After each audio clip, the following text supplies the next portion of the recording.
Good evening, and welcome to this wonderful venue at the Royal Society. Thank you all so much for coming along today, to our wonderful crowd that we've got in the room and who took part in the poster session earlier, which I really enjoyed. And also thanks to those who are attending on live stream. We're also going out to the world on video.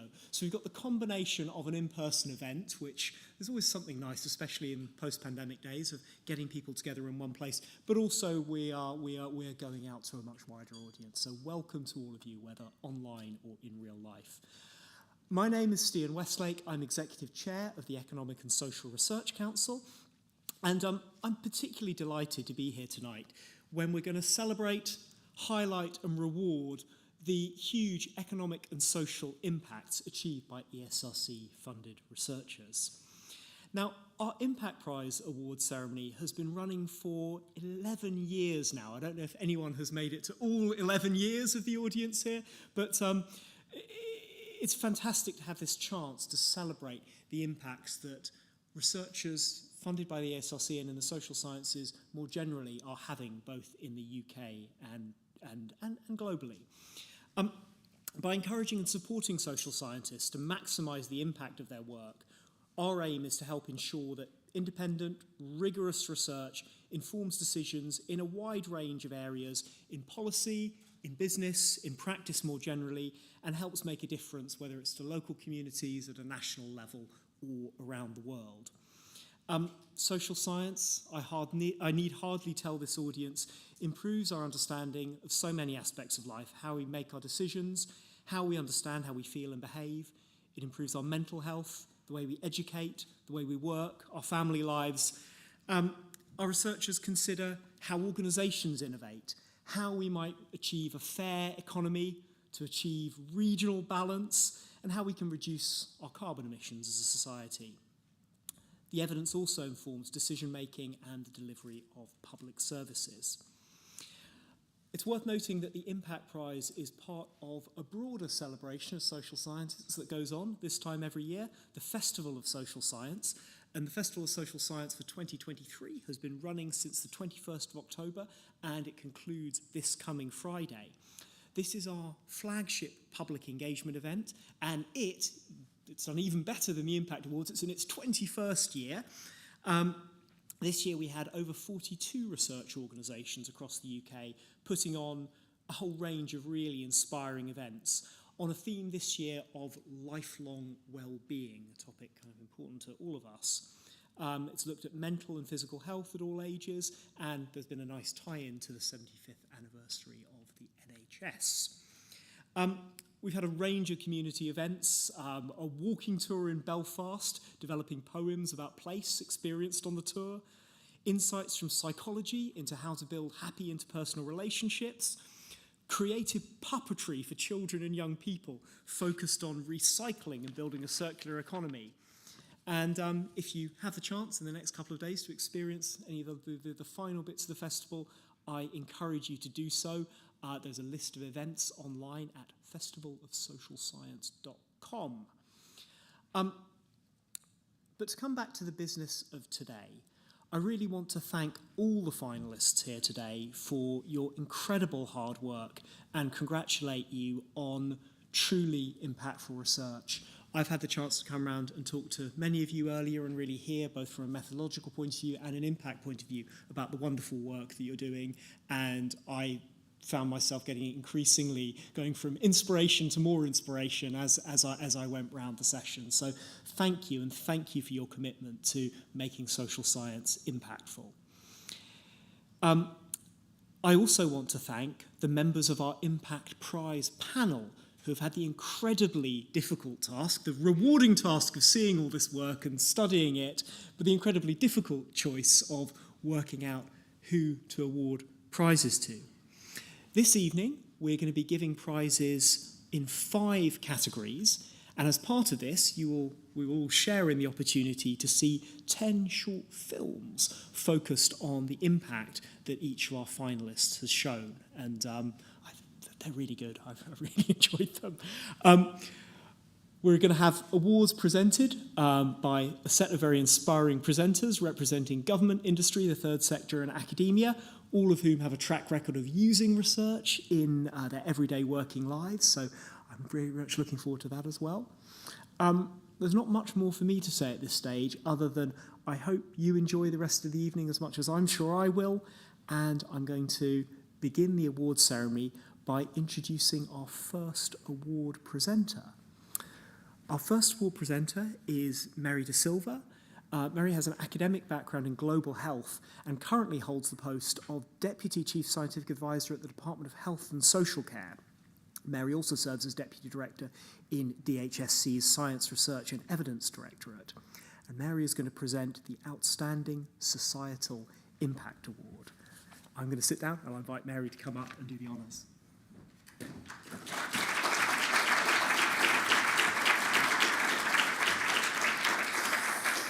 Hi, well, I'm very proud and honoured to be asked to present this prize. Despite having a health science background, I'm actually secretly an anthropologist and trained originally in social science, probably influenced by the fact that I was raised by a sociologist and a psephologist, and I'll buy somebody a drink if they still know what that is. So the reason why I moved from anthropology into epidemiology was because I really felt that the intersection of science, of kind of health science and social science is where real societal impact can be had. And I'll just give you a little anecdote from something which happened very early on in my career, which has had quite a profound impact on how I view not only my own science, but how the science that we now fund and the science that we examine in government. And that was a trial that I was involved in Ethiopia, and it was community-based rehabilitation for people with schizophrenia in a very rural, remote area of Ethiopia. And we obviously did, as good scientists do, deep qualitative work with the community. We were working with Ethiopian researchers, and it became very clear early on that the thing that really mattered to people wasn't clinical improvement in symptoms. It was what they called being considered human. So in Ethiopia, most people are members of an IDEA, which is a funeral association. And you contribute money, small amount every month. And then when you die, not if you die, that would be nice. When you die, your family get money for your funeral expenses.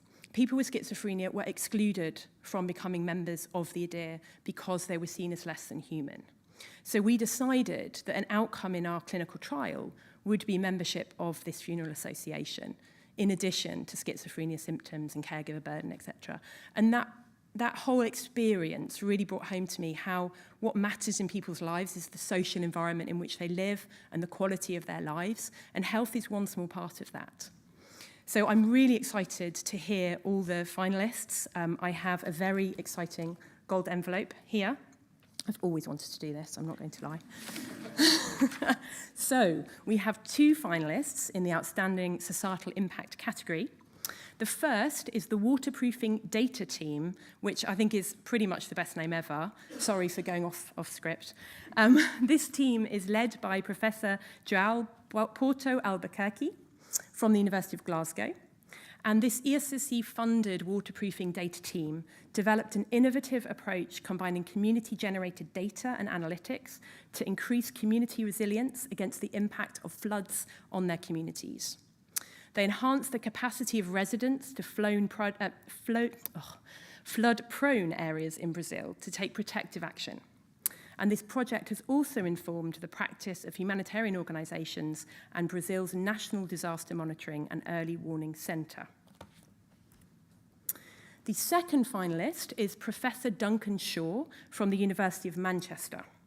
Professor Shaw has identified the value of networks of local community volunteers in responding to emergencies such as the COVID-19 pandemic. His research shaped UK and international policies on mobilising spontaneous volunteers, and this provided guidelines on how volunteers can be effectively and safely used to assist public sector bodies and private sector organisations in local and national emergencies. So we're now going to see their films. I'm reliably informed this is going to make people cry, so I apologise.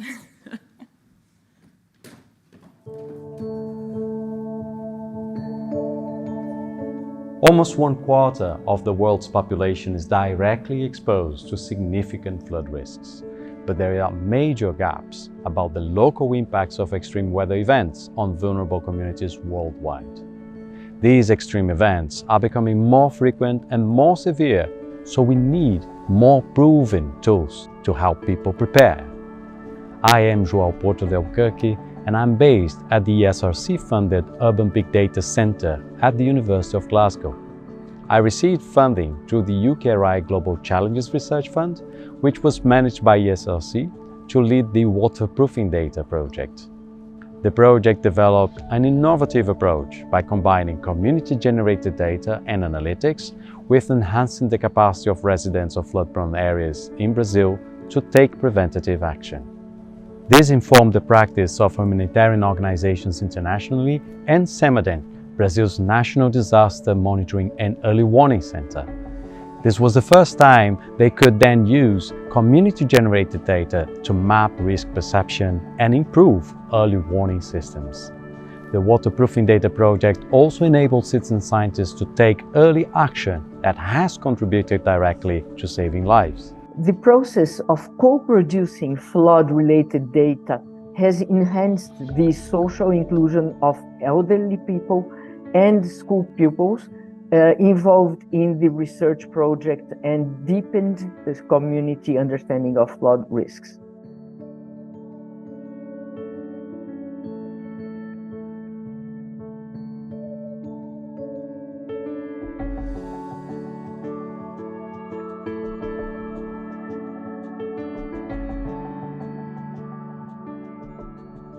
Our partners in Brazil included CEMADEN, but also Fundação Getúlio Vargas, a higher education institution and think tank. And with schools and local communities, we worked together to co-develop a citizen-led mobile app, a participatory mapping tool, and a school curriculum for wide-scale use. The team trained 21 local facilitators across 8 cities in 5 Brazilian states to use these resources to teach students and volunteer community members about the concepts of flooding risk, vulnerability, and resilience. These facilitators, called pollinators, subsequently delivered a training program that included showing citizens how to construct low-cost rainfall gauges and record the daily rainfall in the Waterproofing Data mobile app. They also recorded flooding events and their impacts on the neighborhoods using the app, which enabled the data to be shared with CEMADEN. The citizens acquired a critical understanding of flood risks in their neighborhoods and improved their capacity for early preventative actions and community resilience.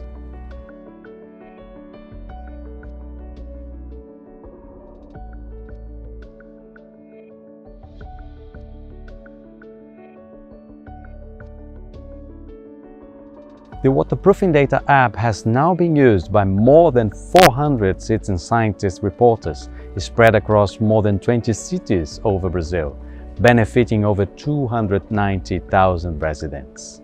Our partners in the states of Mato Grosso and Santa Catarina have also secured new funding to expand the use of the approach developed with the Waterproofing Data project to cover most of the secondary schools which are located in flood-prone areas in those states.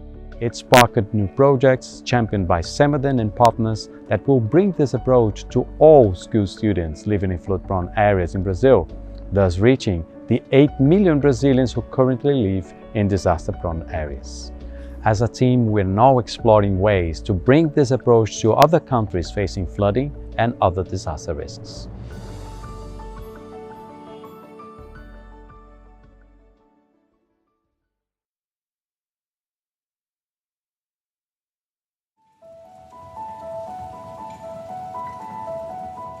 Responding to and recovering from emergencies such as the COVID-19 pandemic not only requires official government action, but also increasingly involves networks of volunteers who work in local communities. I'm Duncan Shaw from the University of Manchester. A spontaneous volunteer is an individual who is not connected with the existing official response organisations.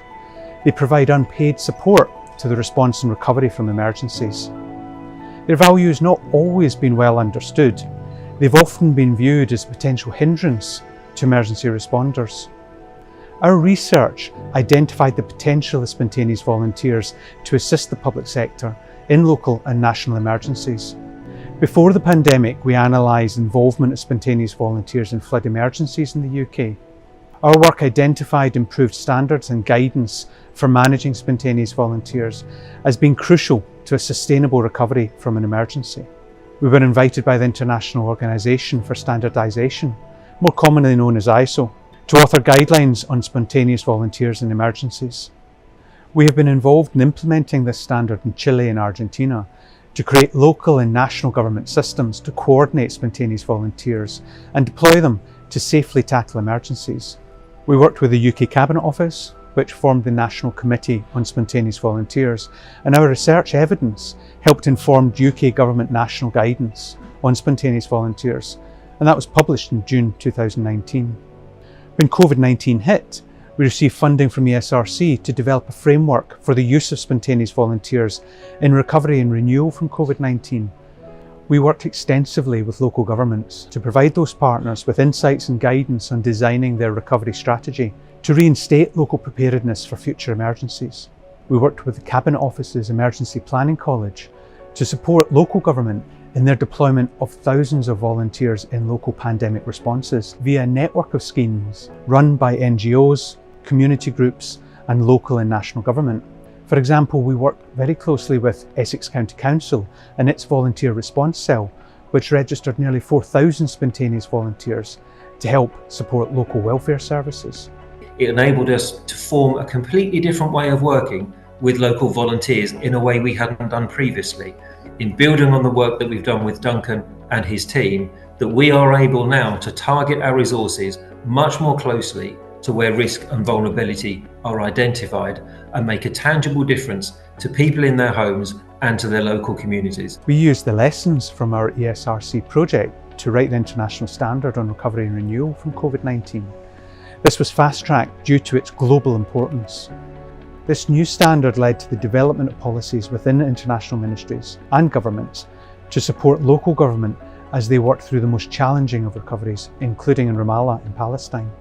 The ISO standard fundamentally changed the way we approach our recovery and renewal from COVID-19 in Ramallah. The research of Duncan at the University of Manchester helped us to take an evidence-based approach. As a result, our recovery and renewal solutions were more holistic, supporting transformational change in Ramallah, and resulted in a quicker response and stronger social benefits for our citizens. The benefits of these solutions included better management of our public spaces, management of economic support grants, improvement in citizen communications, and effective use of our GIS mapping system during lockdowns to map essential supply points.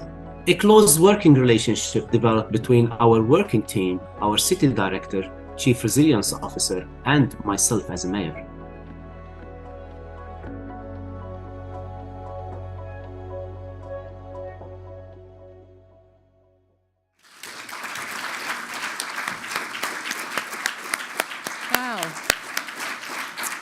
That was incredibly powerful. Thank you for the great work of those teams. I'm now going to open the envelope. Right. So I would like to invite the runner-up to the stage. And the runner-up in the Outstanding Societal Impact category is Professor Duncan Shaw.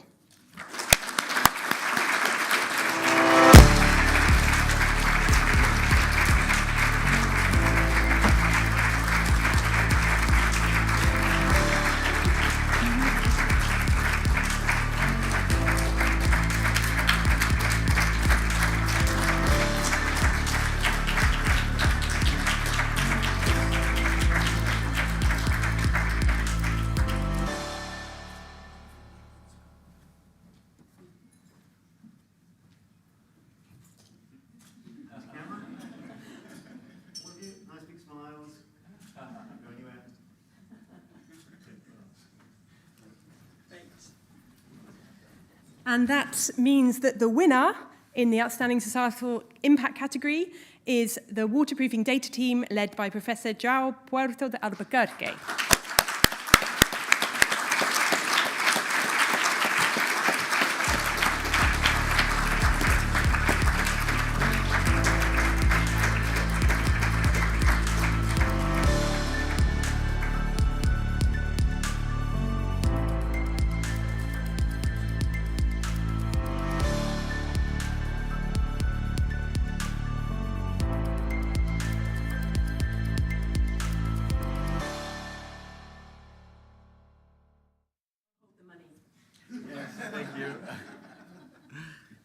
Thank you very much. It's such a pleasure and an honor to be here. I obviously would like to thank all of our partners. The waterproofing data team is a big team effort. Also who are watching us in the live stream in Brazil, in the National Early Warning Center, in Fundação Getúlio Vargas, also in Heidelberg University in Germany, and at the other partners at the University of Glasgow and the University of Warwick in the UK. So I'm really delighted to receive this recognition. I would like also to particularly acknowledge the main protagonists of these impacts, who are really the volunteers and communities who really took up our approach and really with their enthusiasms created this impact really. So I'm delighted to see this happening and to be able to really extend this impact to other communities in the world. Thank you.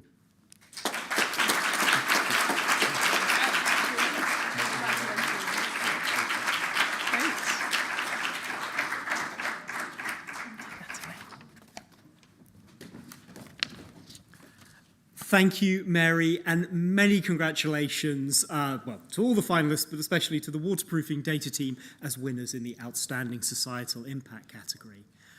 I would now like to introduce our next presenter, Professor Lasana Harris. Lasana is a member of ESRC's Council and Professor of Social Neuroscience at UCL with a particular interest in interdisciplinary approaches to understanding human behaviour. Lasana is also Vice Dean for Global Engagement in the Faculty of Brain Science and a Fellow of the Alan Turing Institute. Lasana will be presenting the Outstanding International Impact Awards. If I can ask you to come and join us.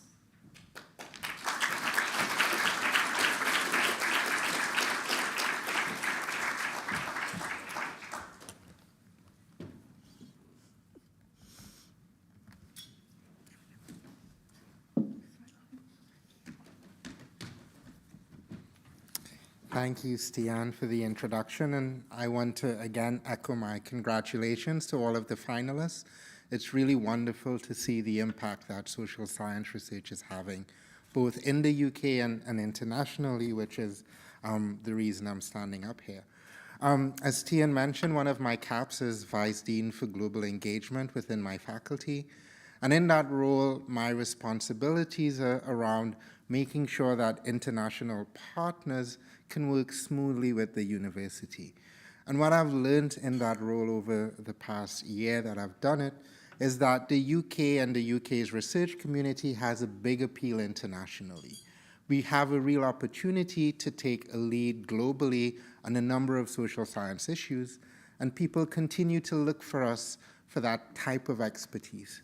And so it's with great pleasure that I present to you the finalists in this category whose work has had a profound impact, not in the UK, but globally across multiple countries. And again, one of the criteria for this award is that the impact isn't in a single country, but across multiple countries.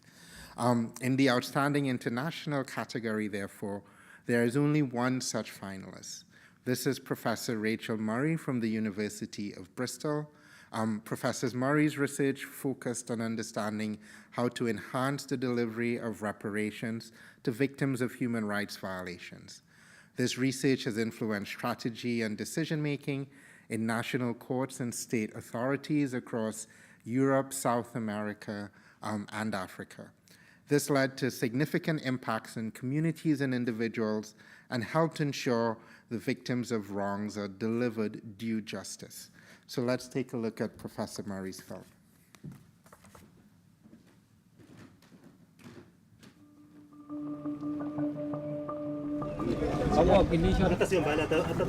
This case has been a long struggle for the OK community. We have been in the courts, several courts in Kenya for the last 20 years, but we have never get justice.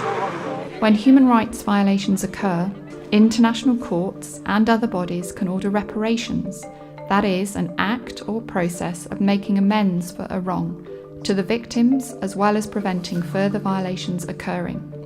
But the path to helping right a wrong is not always straightforward.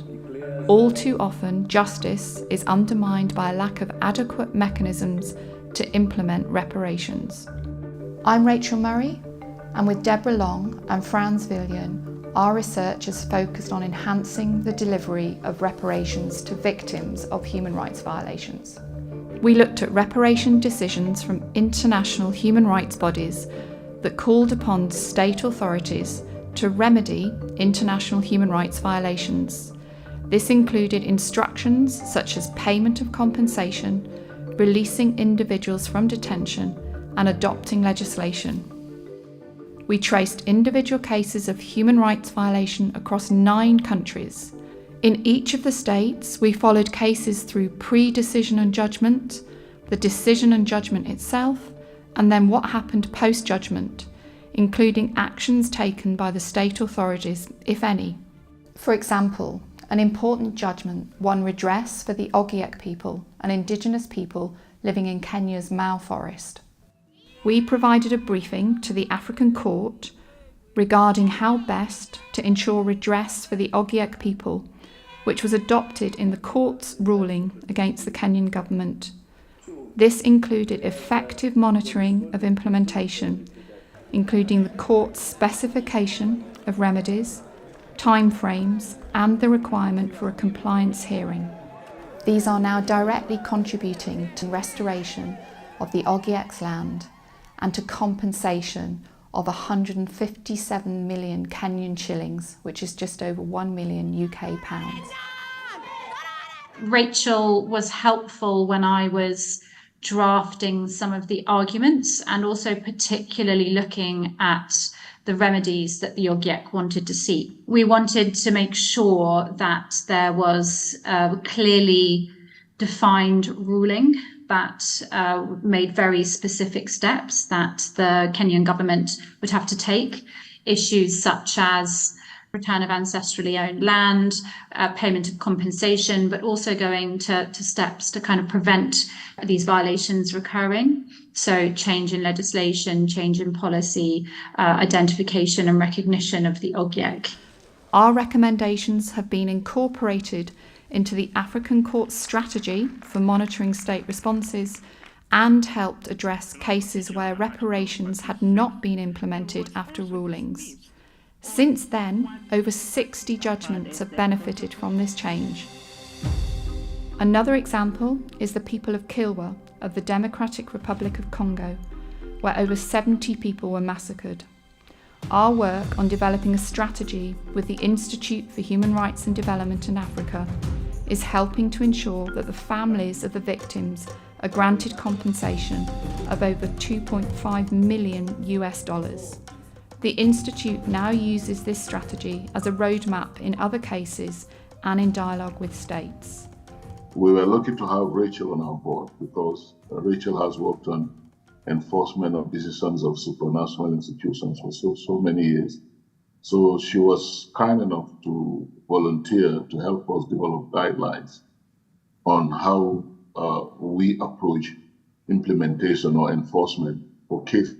Now that organization has a document that guides its everyday work, making sure whatever order is issued by any of the mechanisms in Africa are complied with.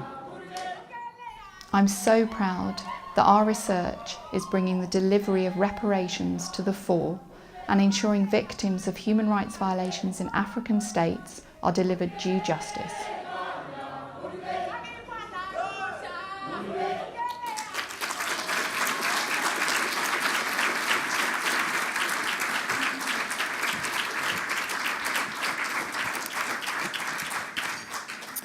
Okay, and not surprisingly, I can announce that the winner of the category is Professor Rachel Murray.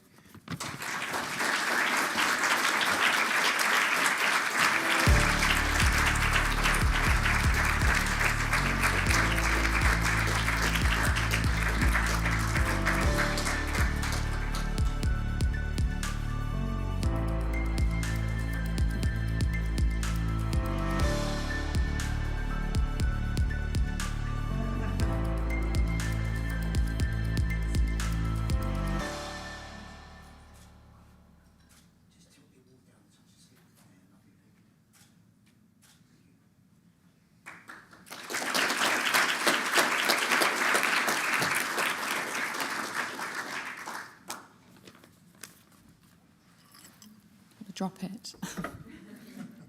I prepared some words. I'm absolutely astounded to win, and I'm really honoured to receive this.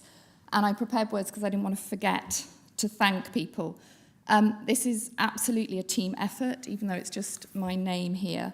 And I just want to thank in particular all of those who are involved in the grant. So Dr. Deborah Long at the University of Bristol and Suzanne Mills in Pretoria, Professor Franz Villian and Victor Ieni in Middlesex, Professor Phil Leach and Catherine Speck and Dr. Alice Donald, and in Essex, Professor Clara Sandoval and Dr. Paula Limon, and Christian DeVos at the Open Society Justice Initiative.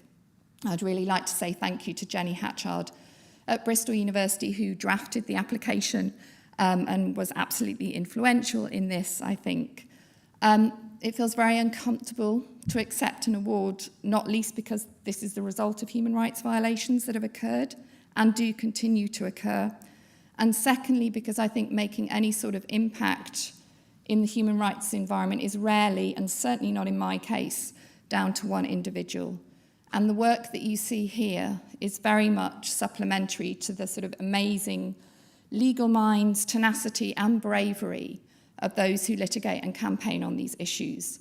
So to the fabulous Institute for Human Rights and Development in Africa, and thank you to Gay So for his contribution, his words on the film, to the Ogiek People Minority Rights Group, Ogiek People's Development Programme, Forest People's Programme, and the Centre for Minority Rights Development. And again, thanks to Lucy Claridge, who you also saw on the film. And I continue to be really humbled, and I feel very honoured to be able to make a very small contribution and be involved in the work that they do. And I hope that this award will bring them recognition as well. So thank you.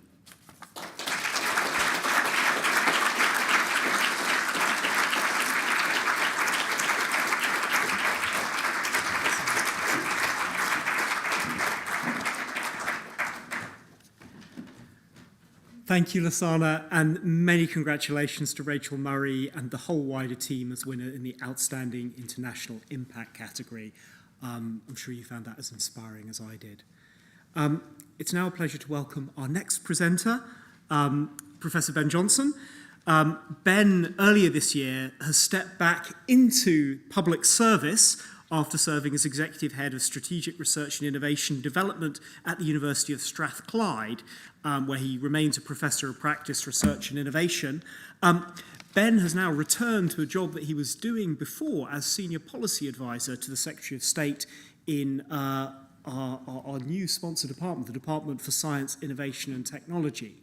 Ben is going to present the Outstanding Public Policy Impact Award. So I will invite Ben to come up now and do the honours.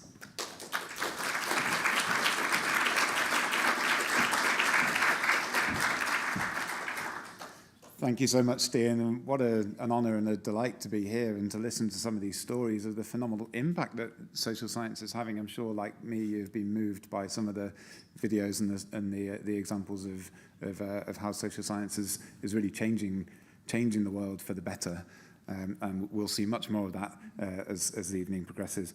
Coming away from the office for a few hours today, I've been reminded that there's really no area of government policy that doesn't draw on and rely on the social sciences in a very deep way. You know, I'm coming from a new department, DCIT. We're grappling with really important questions around how do we seize the opportunities of new technology, of new ideas, new research, but do that safely and do it that can generate positive change for people, how we can stimulate a productive regulatory environment for companies and make sure that communities are feeling the impact of technological and scientific change in a positive way and in a fair way. Those are really, really good questions. And I was reminded of last time I was in government talking to Dominic Cummings, who said to me, one of the wise things that Dominic Cummings said to me was that lots and lots of people in government have all the answers. They have lots of answers for you.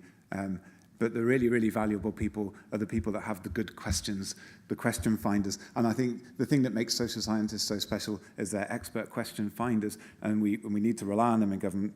I think that's particularly important as we're witnessing the COVID inquiry play out. But I think I was also reminded of the importance of this actually when reading through the RAND Europe report that was published last week on the impact of research demonstrated through REF 2021. And we can see that the impact on policy is profound across, not just COVID, but also wider public health, net zero, things like the place agenda. These are really, really important things that will continue to be the case. So with that in mind, I want to sort of introduce the three finalists in the Outstanding Public Policy Impact category. The first is the Be Supported team, which is led by Dr. Emily Harrop at Cardiff University and Dr. Lucy Selman at the University of Bristol. Their ESRC-funded study investigated people's experiences of grief and what support they needed during the COVID-19 pandemic, as well as the capacity of bereavement services to provide effective and appropriate support. Their research highlighted the importance of ensuring equal and timely access to bereavement support, and their findings have shaped the UK's policies and services around bereavement. The second finalists are the Countering Kleptocracy project led by Professor John Heathershaw at the University of Exeter. The ESRC-funded project team, the research team, have researched the flow of illicit wealth into the UK and their insights on kleptocracy, which is the corruption among elites in the political system, has informed policy and helped shape how the government is reforming the legal system and introducing anti-corruption sanctions. And the third finalist is Dr. Kate Orkin, whose ESRC-funded research focused on unconditional cash transfers. Dr. Orkin's research provided insights that helped the South African government design and implement a radical new welfare response to the COVID-19 pandemic, leading to fewer people facing poverty and hunger. So with our tissues at the ready, let's see their films.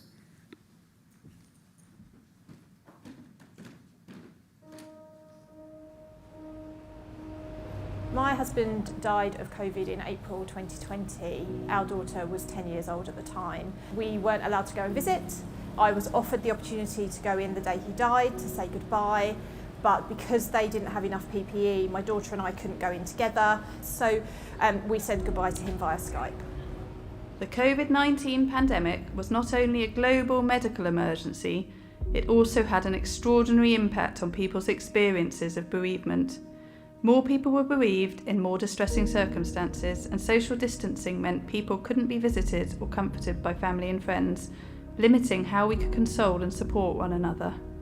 I'm Emily Harrop, and with Lucy Selman, I led the ESRC-funded Bereavement During COVID-19 study. Our research shaped the UK's policies and services around bereavement. It also supported greater societal, political and policy level understanding of how bereavement affects different people, and the importance of ensuring equal access to appropriate support. Working alongside a team of researchers at Cardiff and Bristol universities, our research investigated people's experiences of end-of-life care and grief, the support bereaved people needed, and whether they were able to access it. ESRC funded the original study from August 2020 to February 2022 as part of the UKRI COVID-19 Rapid Response funding stream. This support enabled us to fund our team of researchers to design and undertake this national study.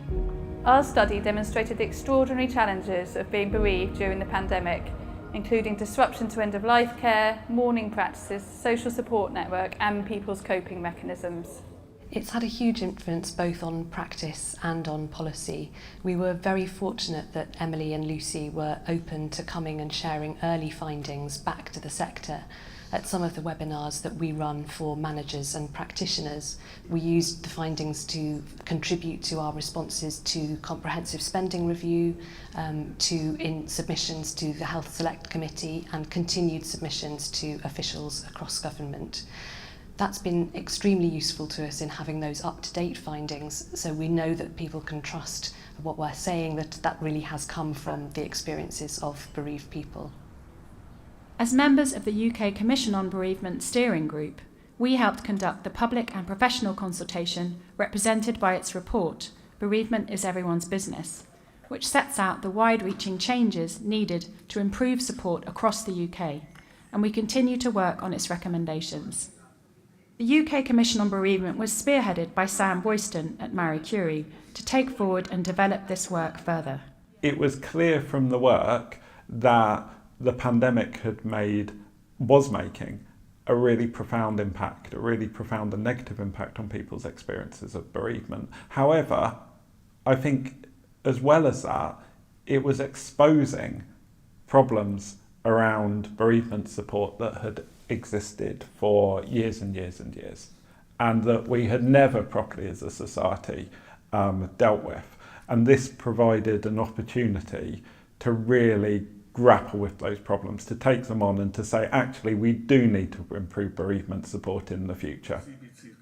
Patrick Vernon, who himself was bereaved during the pandemic, was one of the 15 commissioners from different backgrounds across the 4 UK nations. As we were deliberating as a commission, we were getting updates from the research work, from the field research, and also the kind of the mapping exercise around policy and the gaps in policy, and that's actually influenced some of the principles, and it's also influenced some of the recommendations. Since launching this study in 2020, our research has contributed to improving societal and government understanding of the importance of person-centred bereavement support that is available and accessible to all who need it. It's making it real. It's not just a case of these are all stats and numbers. Behind every single person is an experience. And I think that research like this can really highlight the impact that was had on losing people during the pandemic.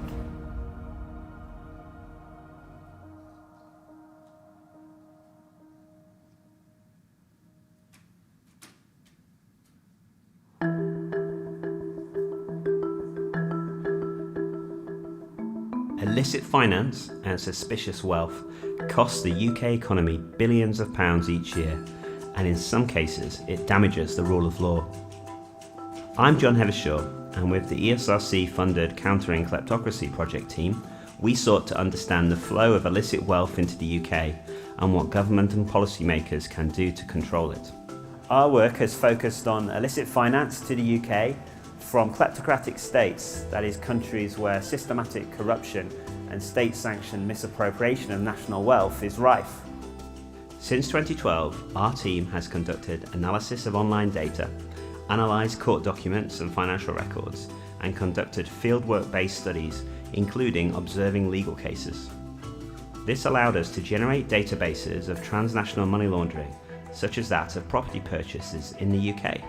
Our research has provided evidence of how money laundering and reputation laundering, such as through gifts to charities, universities, political parties, and legal actions and public relations, are enabled by British financial and legal services. Since 2016, the government has sought to reform the system by introducing various anti-corruption measures, and our research has been used to inform the policy behind those changes.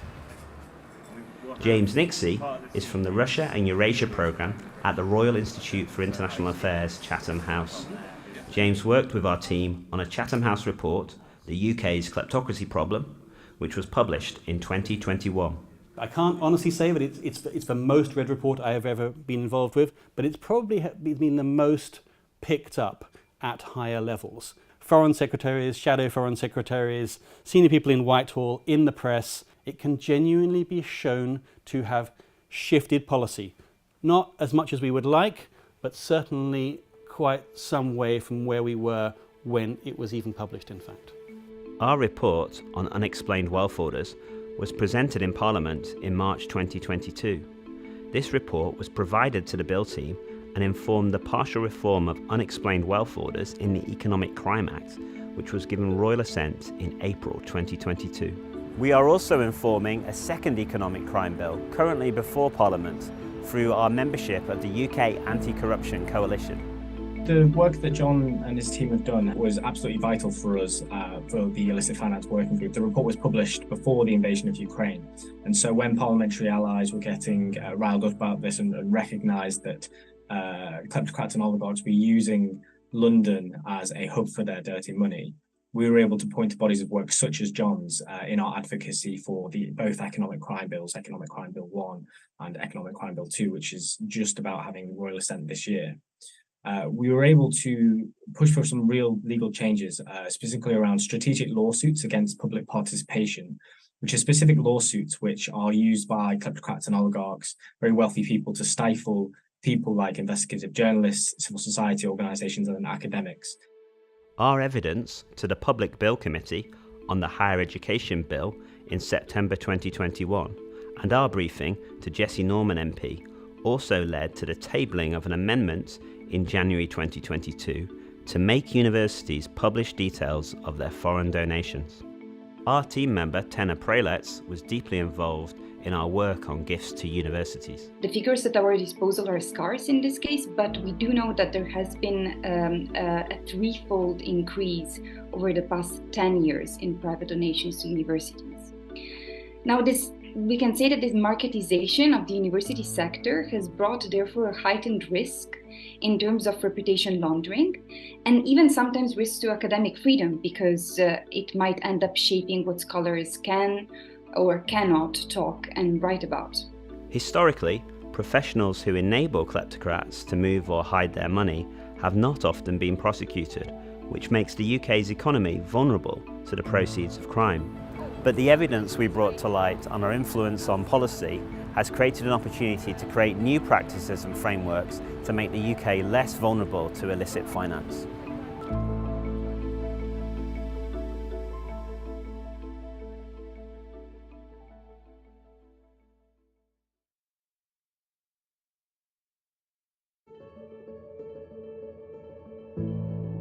In April 2020, 1 in 5 South Africans were going to bed hungry. The country had implemented a strict lockdown, and millions of casual workers had lost their jobs. The existing system of food parcel distribution was overwhelmed, and there were issues with logistical management and theft. There were nightly images on the news of snaking queues for food that always ran out. The economic crisis required an immediate, urgent policy response. Traditionally, most welfare support in poor countries is given in the form of food packages. There's been growing interest among economists in distributing cash directly to poor households without conditions, an approach called unconditional cash transfers. I am Associate Professor Kate Hawken. Before the COVID pandemic, I led an ESRC-funded randomized control trial in Kenya to test this approach. We evaluated giving poor households once-off unconditional cash transfers across 415 villages in a sample of 8,000 people. 17 months after getting the cash, we find recipient households use money in constructive, resourceful ways, buying more and more nutritious food and using cash to start or expand businesses. They work more hours and they earn more income. I also do extensive research in South Africa. As the COVID pandemic hit, I was commissioned by the government there to provide policy advice on how government could provide emergency assistance at scale. With a team from the University of Cape Town, we reviewed international evidence on cash transfers and built economic models to simulate the effects of different policy interventions. Based on our recommendations, in May 2020, the government shifted to delivering emergency relief as cash rather than food parcels. They increased the amount paid to people getting pensions and child benefit, and they also set up a new emergency monthly cash grant for 10.5 million unemployed people who'd never been eligible for welfare before, using an innovative mobile phone-based application and payments process. Before these policy shifts, only 1.2 million people were receiving food parcels. After these changes, within a few months, 28 million people were receiving emergency cash grants. An independent study found that these transfers kept 5.5 million people out of extreme poverty during the first lockdown. With food parcels, it's a bit tricky than it is with the money initially, because now a job opportunity comes, you cannot take a food parcel to go get there. You know, you need money to get there. It's more smart because a person can actually get what they need or they feel that is best suitable for them. When the COVID-19 pandemic arrived in South Africa in early 2020, we had to act very quickly to get support to those who needed it. And in the end, South Africa implemented one of the most rapid, far-reaching and effective emergency cash transfer programs in the world in response to the pandemic.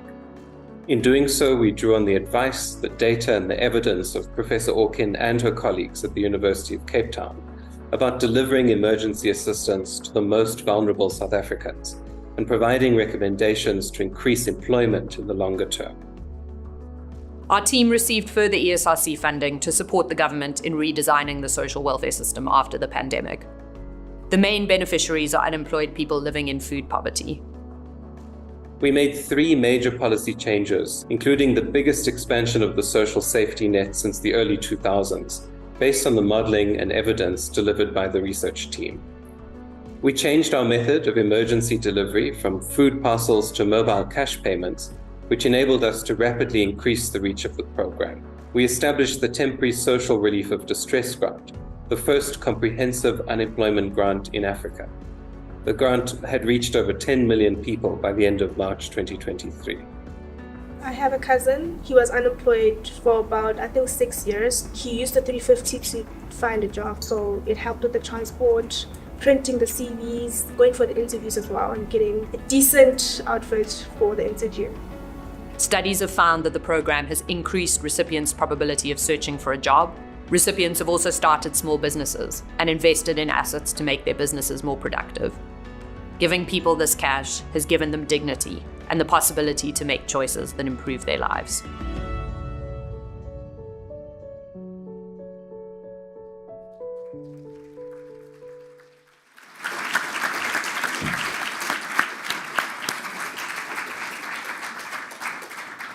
Right, moment of truth, here we go.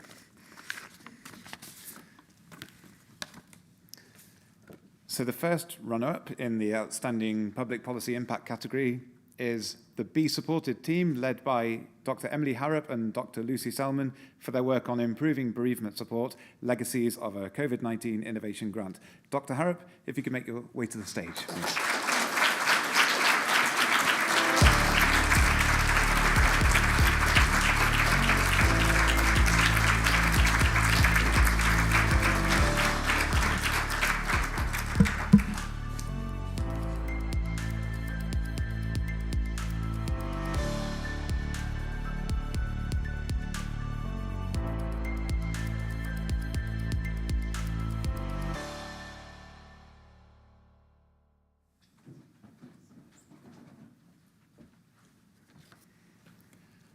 And the second runner-up in the Outstanding Public Policy Impact category is the Countering Kleptocracy project team, led by Professor John Heathershaw, with their work on tackling the UK's kleptocracy problem. Professor Heathershaw, could you make your way to the stage, please?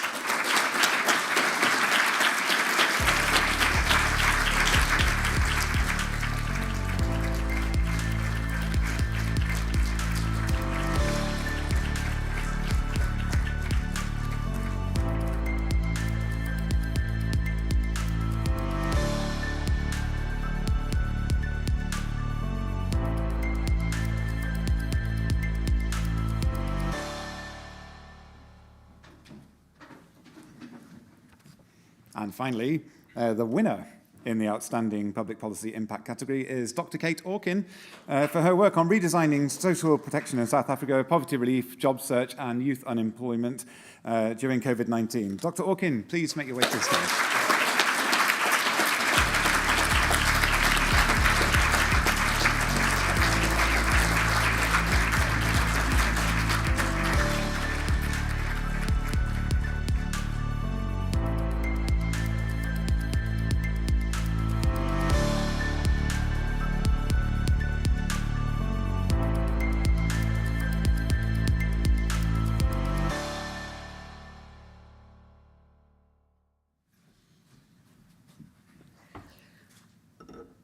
So one of the team said to me, I phoned her on a Sunday night and I said, we haven't corrected the figures for population growth. We've got 50 pages. We're going to have to do this all again.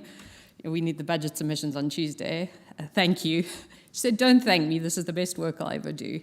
And so we all wanted to say that. It really has been a privilege to do this work, and it's the reason we got into doing research in the first place. I think from all of the teams, there's some of them here tonight, but I just wanted to thank first of all, and most importantly, the government partners who did, we just did the model, they did the work. So it was really a privilege to work alongside an incredible team of civil servants, all of whom are watching tonight, particularly in the Social Security Agency and in the Office of the Presidency and the Department of Social Development. Thank you also to our funders, so UKRI, the ESRC, also the Oppenheimer Generations, the Public Policy Challenges Fund at the University of Oxford, and others. And to our Dean, Nari Woods, for her support in kind of helping us pull the funding together that did this.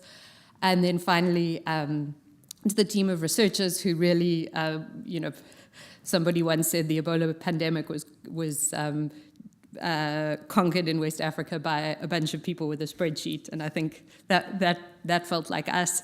There's a long way to go on it, but it really has been fantastic to do this work. And finally, to the partner Give Directly in Kenya, who did the first study that we put together. So it's really been a fantastic team effort. Thank you so much.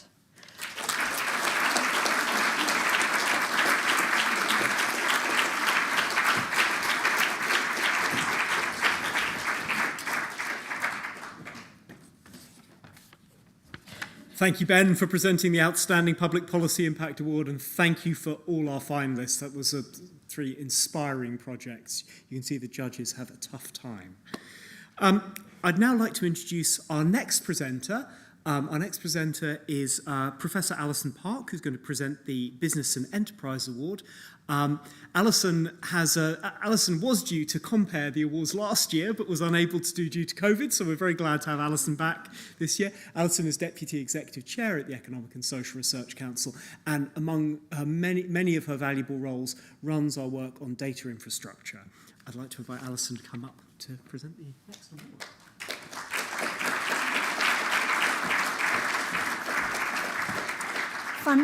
Fantastic. Thank you very much, Stian, and what an inspiring set of projects we've already heard about today.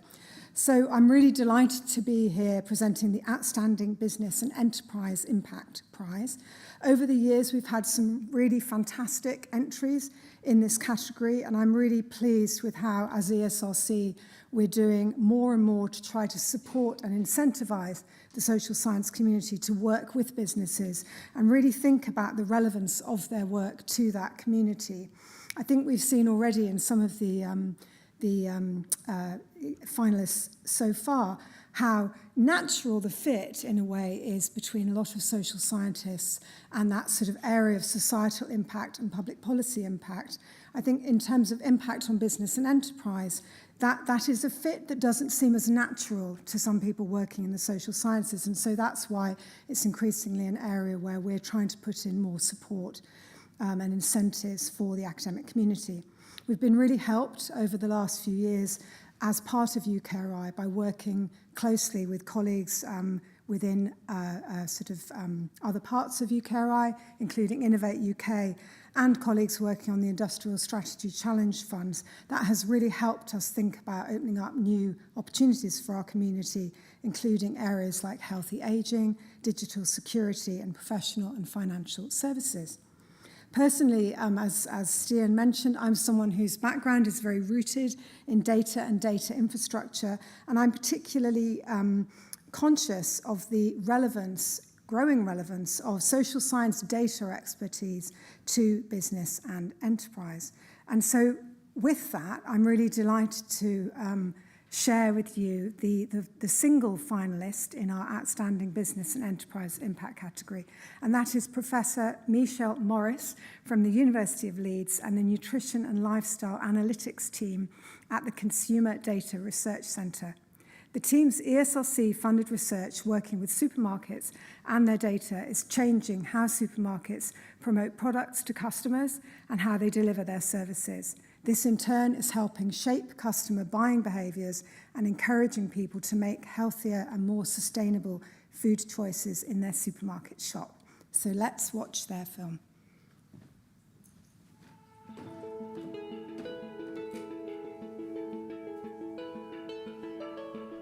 I'm Michelle Morris, co-investigator at the ESRC-funded Consumer Data Research Centre. I'm a Professor of Data Science for Food based in the School of Food Science and Nutrition at the University of Leeds.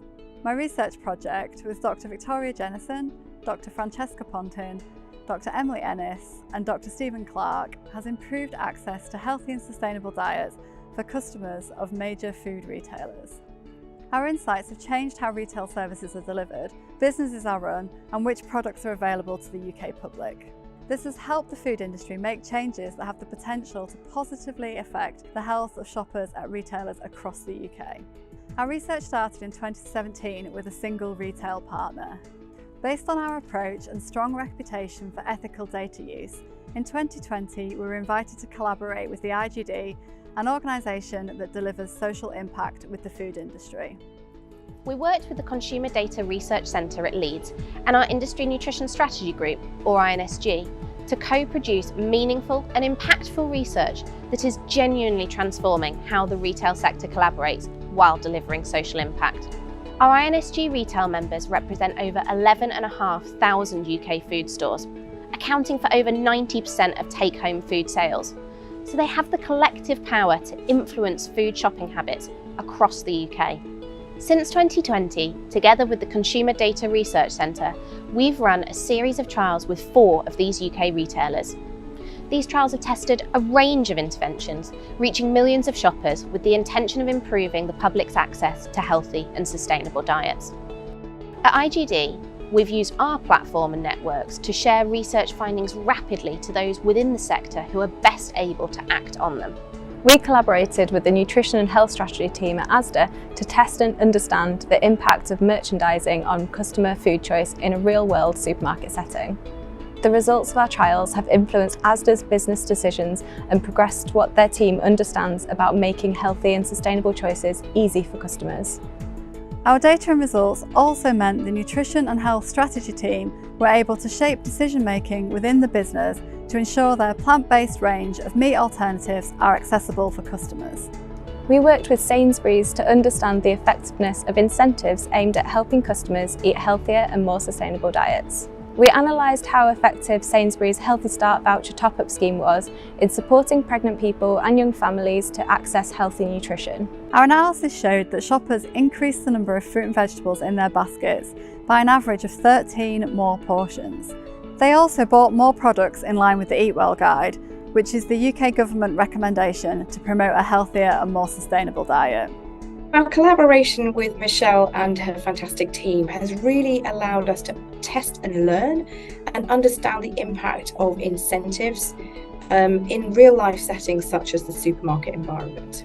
And it's their expert insight that's really allowed us to scope, plan and really evaluate trials in the level of detail that we just couldn't do if we were to do it ourselves. Using the data and results, we were able to work with Michelle's fantastic team to actually influence the commercial decisions internally. It really built the business case to continue to support the Healthy Start vouchers with added incentives earlier this year, and we ran it for a further 6 months, thanks to that insight. By maintaining engagement with partners throughout the research, we have helped to upskill key industry staff around linking data and nutrition. Our research team's reputation for robust data governance has made retailers feel confident in both sharing our insights and best practice across the sector and advocating for other retailers to be part of this collaboration.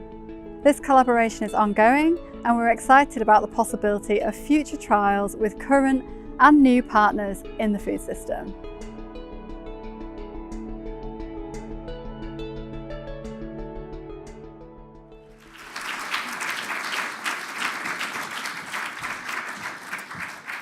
Fantastic. So, won't surprise you to know what is within the envelope, but I'm delighted to announce that the winner in the Outstanding Business and Enterprise Impact category is the Nutrition and Lifestyle Analytics team at the Consumer Data Research Centre, led by Professor Michelle Morris for their work on enhancing retailer knowledge and building capacity using consumer data. So, Professor Morris, if you could make your way to the stage.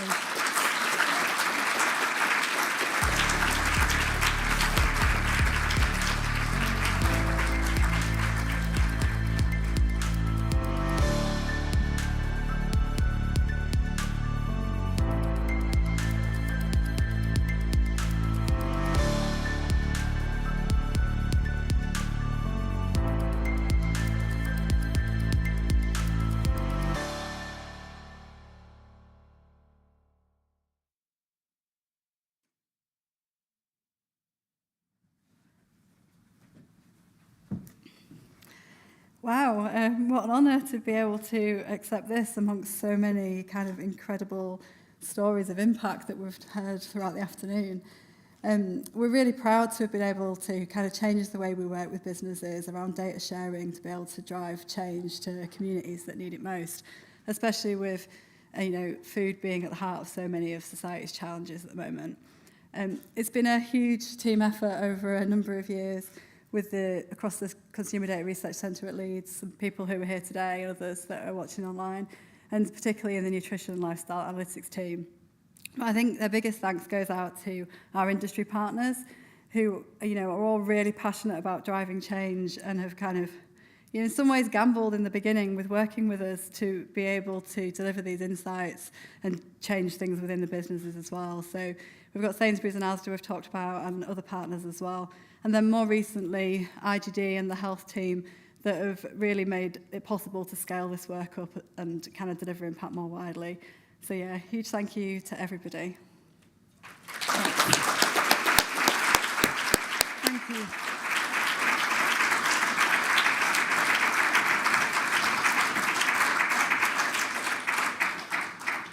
Thank you, Alison, for presenting, and congratulations to the winners of that award for incredible work, bringing together not just business impact, but trustworthy use of data, healthy diets, things that we care about a lot. To move on to our next award, I'm very pleased to introduce our next and final presenter of the evening, Professor Nola Hewitt-Dundas. Nola was a member of this year's Impact Prize selection panel, so has had the tough task of making some of these difficult decisions we've experienced so far. Nola is also Professor of Innovation Management and Policy and Pro-Vice Chancellor of the Faculty of Arts, Humanities and Social Sciences at Queen's University Belfast and a member of UK Research and Innovations Board. I'm delighted to say that Nola will be presenting the Outstanding Early Career Impact category.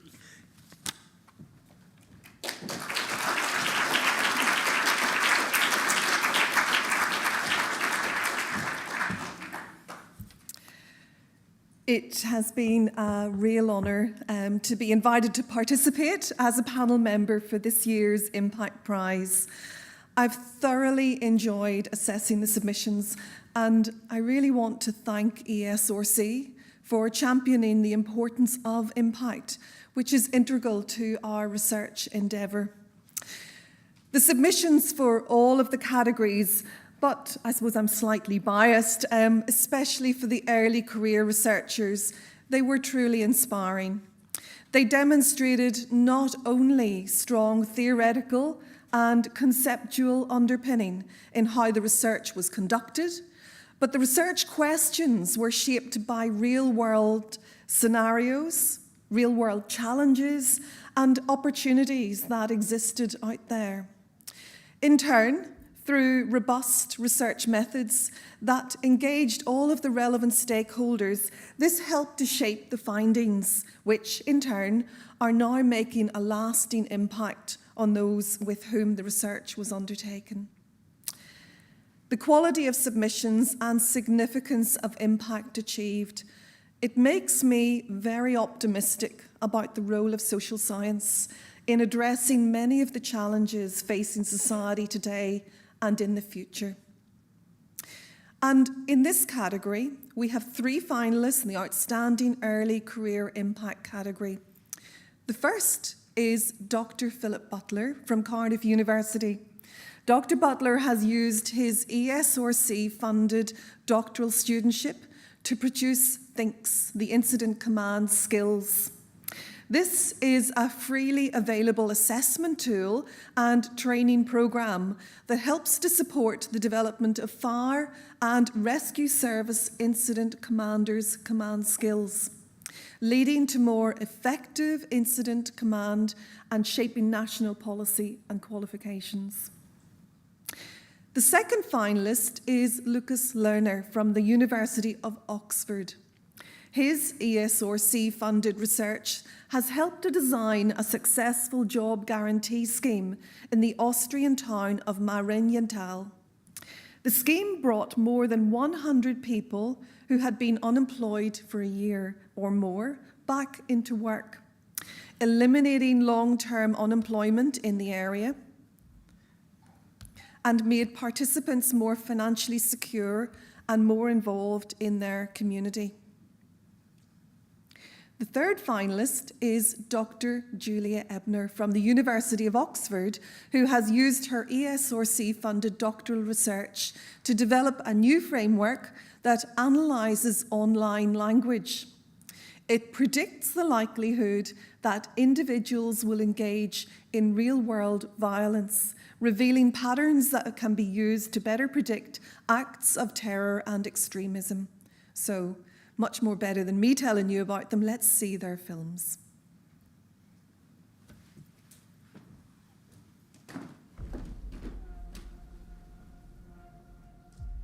Fire and Rescue Service incident commanders are at the front line of emergency response. They carry the responsibility of commanding teams in high-risk and often hazardous situations. They need to act quickly to devise and implement plans and coordinate operations on the ground. Their use of psychological skills, called command skills, such as decision-making, can have a significant impact on the safety of their teams and others involved in an emergency. Yet until now, the UK Fire and Rescue Service had no empirical way of assessing the command skills of its incident commanders. Actively listened. I'm Philip Butler, and my doctoral studentship, funded by the ESRC and the Fire Service Research and Training Trust, led to the development and implementation of a new command skills assessment tool called THINKS, and a training and support package that includes a THINKS app. Command skills are the social, cognitive and personal skills deemed essential for safe and effective command. THINKS provides an assessment of command skill competence, and the training and support package enables incident commanders to be assessed by their own trainers on how they should perform in an assertive, effective and safe manner. So I was performing a THINKS rater assessment for one of our watch managers, and I'm looking at his behavioural skills and working through the marker system through the THINKS app. This allows us to look at the decisions he's making, but not just the decisions, how he's making them, to help give a specific development plan for that individual, which then means that we provide the best possible service to the public, but keeps our firefighters and crews as safe as possible. THINKS has been co-produced with the National Fire Chiefs Council and developed using a combination of approaches to gather evidence and insights. These included a national online survey of command skills training provision, as well as a series of workshops with experts in incident command, including psychologists and experienced commanders. I developed the new THINKS Assessor courses and a familiarisation course for incident commanders as part of a 6-month evaluation of THINKS and its app by 7 fire and rescue services across the UK. I followed this up with focus groups to investigate THINKS's validity and usability. The aftermath of recent major incidents has shown the need to understand more about the relationship between decision-making, situational awareness and personal resilience. So I also investigated how much incident commanders use their operational discretion to make decisions in unique or unusual situations beyond normal operating procedures, and how stress influenced their choices. As a result, my research insights contributed to UK Fire and Rescue Service national guidance about the use of operational discretion. It helped the commanders in terms of their confidence, because they could see from the process, from the THINK system, that the behaviours we were expecting of a good incident commander. We knew what that looked like, therefore people could self-assess. We could use it in assessments and say this is an area for development, or this was a real strength, based on a really clear framework that Phil had put together. So Hampshire was a very early adopter, as were several others, with Phil's support, with Phil's training, and we started seeing those improvements in command decision making really early on. The development of THINKS means that for the first time, like other high reliability industries such as aviation, the UK Fire and Rescue Service can now assess the technical and non-technical skills of its safety critical personnel. In this way, THINKS is helping firefighters to be safe and effective commanders when the public needs them most.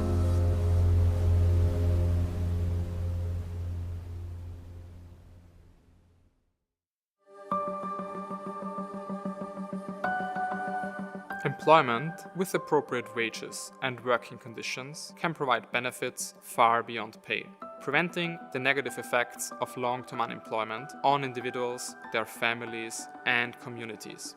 I am Lukas Lehner.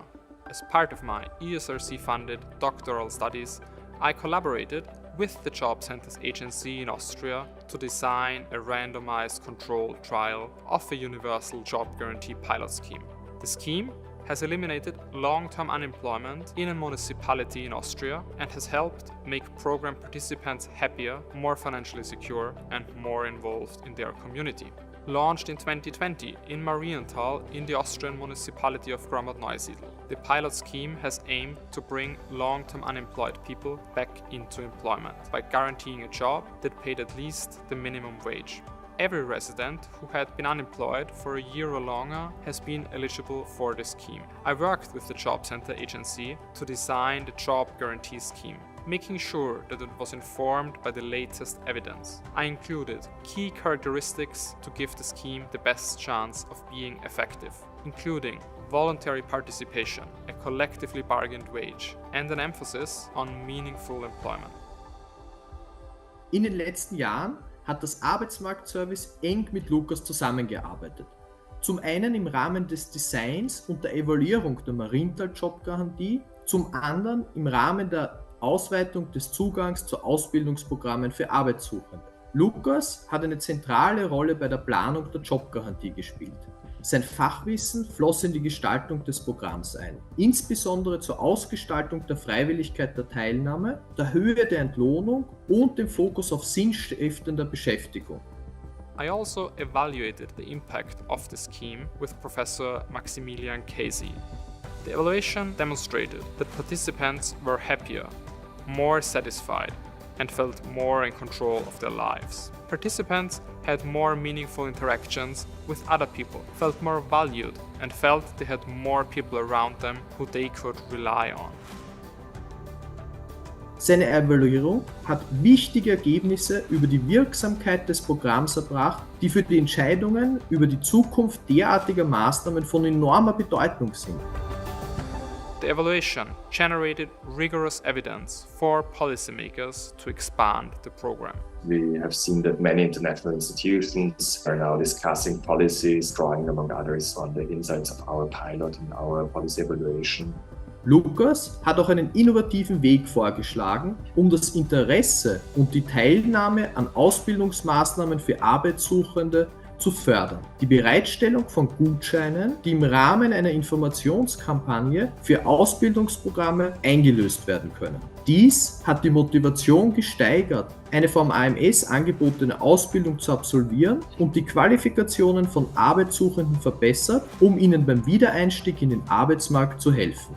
My research also showed that there is a stigma attached to the training offered by job centers that reduces the willingness of unemployed workers to pursue job training programs. To counter this, I worked with job centers in Austria to design information campaigns to broaden access to training programs for job seekers, which increased training uptake by 20%.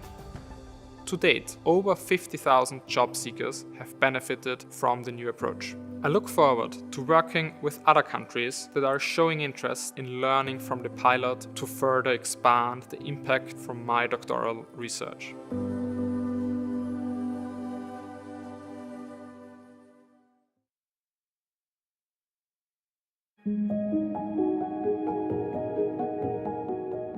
I'm Julia Ebner, and for my ESRC-funded doctoral research project, I designed a new framework to help governments and the tech industry tackle violent forms of anti-minority and anti-democracy extremism online.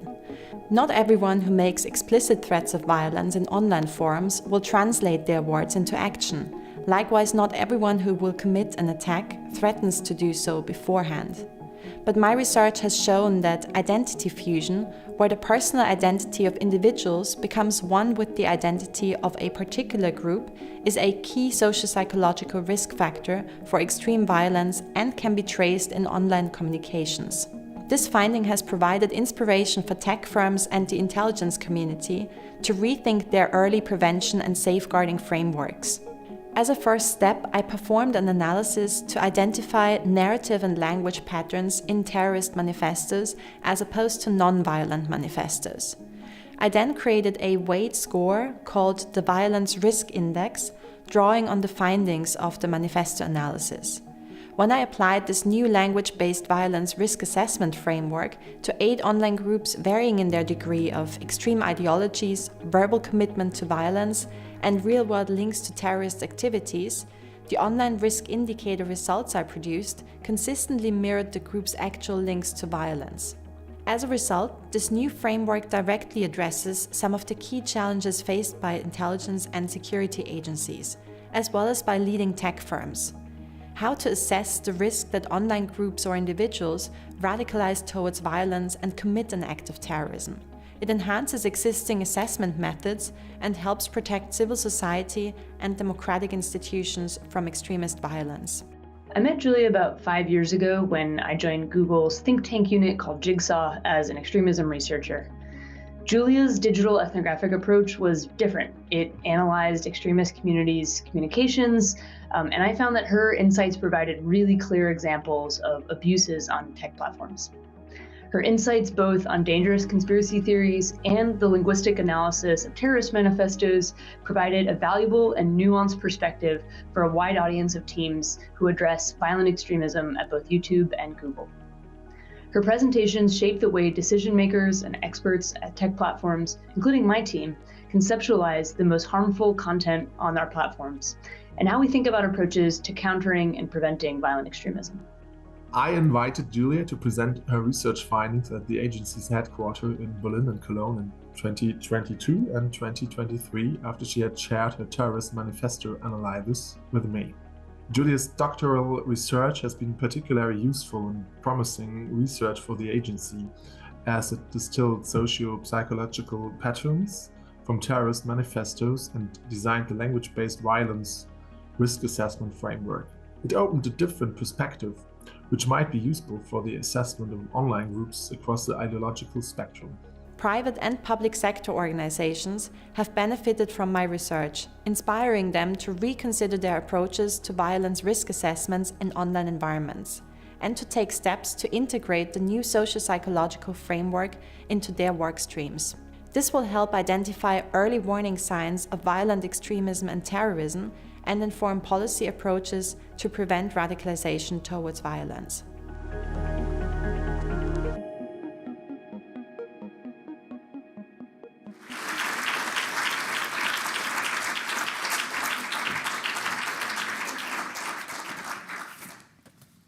So, the first runner-up in the Outstanding Early Career Impact category is Dr. Julia Ebner, for her work on understanding indicators of proneness to extreme violence among online users.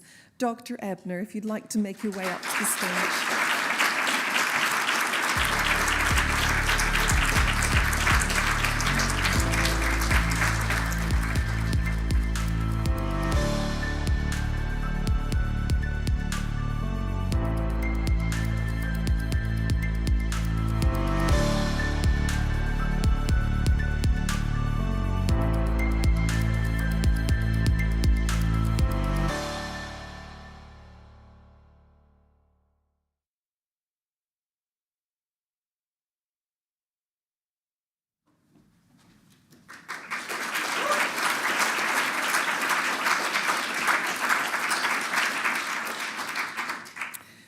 For the second runner-up in this category, the panel have agreed to award a panel commendation in recognition of the high quality of the impact this finalist has demonstrated as an early career researcher. So, can Dr. Philip Butler please come to the stage for his work on In Command, the psychological skills of fire service incident commanders.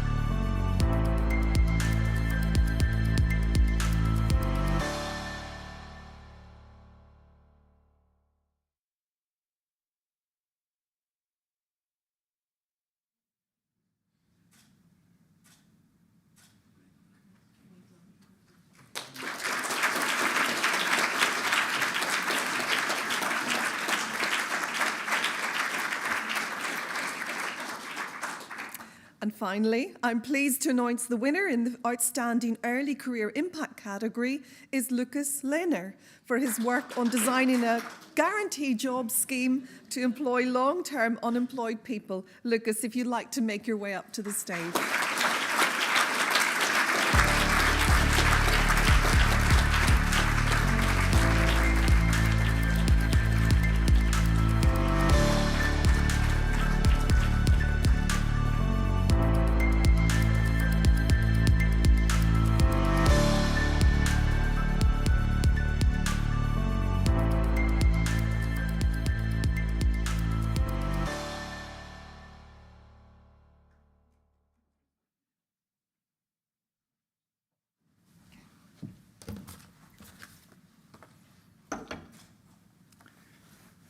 I'm standing here tonight to receive this prize, but there are actually a number of people who deserve this prize, and so I just want to thank them. First of all, I want to thank Sven Hergovich as a member of the government of Lower Austria, who is here tonight, and who, as a real policy entrepreneur, when he led the Public Employment Service, made it possible for us to partner up with academics and policymakers and design this scheme that provided employment to unemployed people, and also learn from this pilot and implement the lessons on supporting access to training in the second project. Second of all, I want to thank Maximilian Casey, who is here tonight as well, who took me on in my first year as a DPhil student without the research skills that I acquired through the work with him, and really mentored me through my PhD and through this project, and made it possible for us to collaborate and achieve this impact. I also want to thank my co-author Anna Schwartz, who worked with me on providing access to job seekers and has delivered incredible work. And I want to thank my supervisors at the University of Oxford, Bernhard Ebbinghaus and Brian Nolan, who gave me the freedom and support early on in the first year of the PhD already to support this, what seemed to be a very risky endeavor with an unclear outcome at the beginning for my PhD. I want to thank the ESRC for really supporting the research and this impact, which I think is so important to support academic research. And before I end, I want to thank, of course, the staff of the Public Employment Service that have delivered so incredible work and have made this possible to implement it and get it done. And I know there was a lot of work involved, and I'm really grateful to that. Lastly, to conclude, most of all, actually, besides all these named individuals, I really want not only to thank, but mostly to congratulate the workers of Marienthal who now have found jobs, but not only have found jobs that improve their community, where they are providing now public goods, but they have set an example going forward for many more unemployed workers that will be able to find employment through the example that they have set. Thank you very much.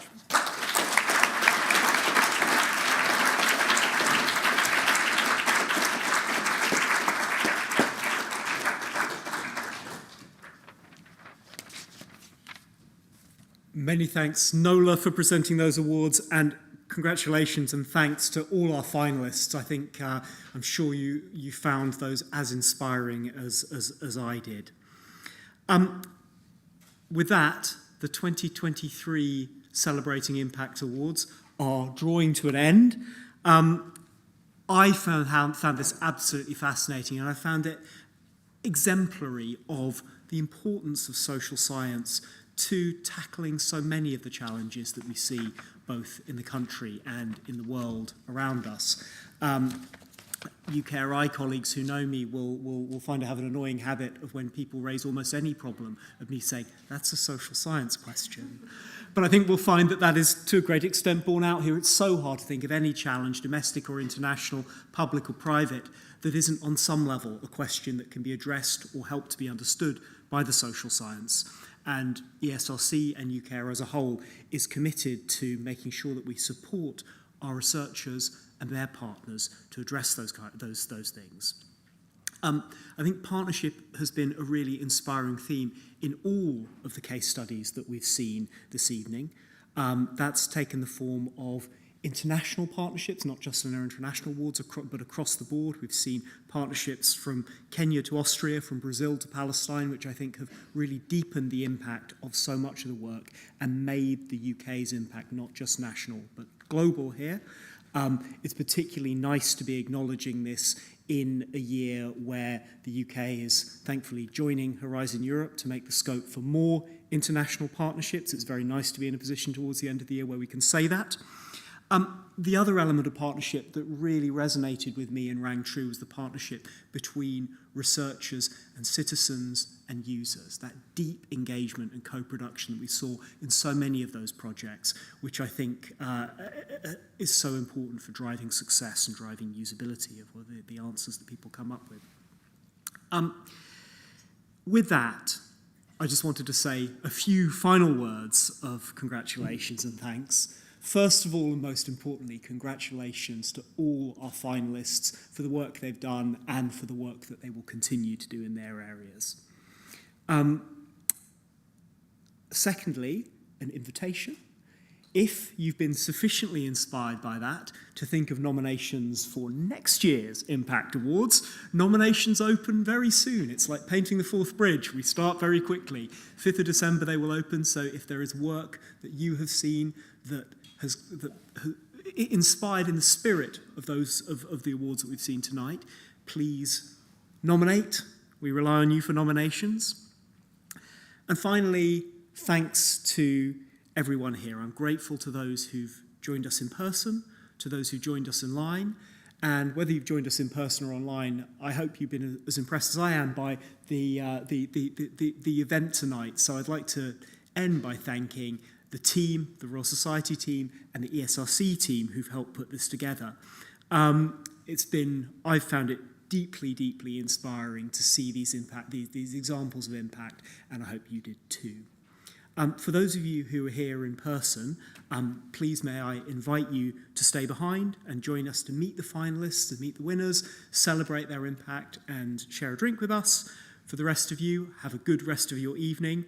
Thank you, and whether you're here or there, enjoy yourselves. Thank you.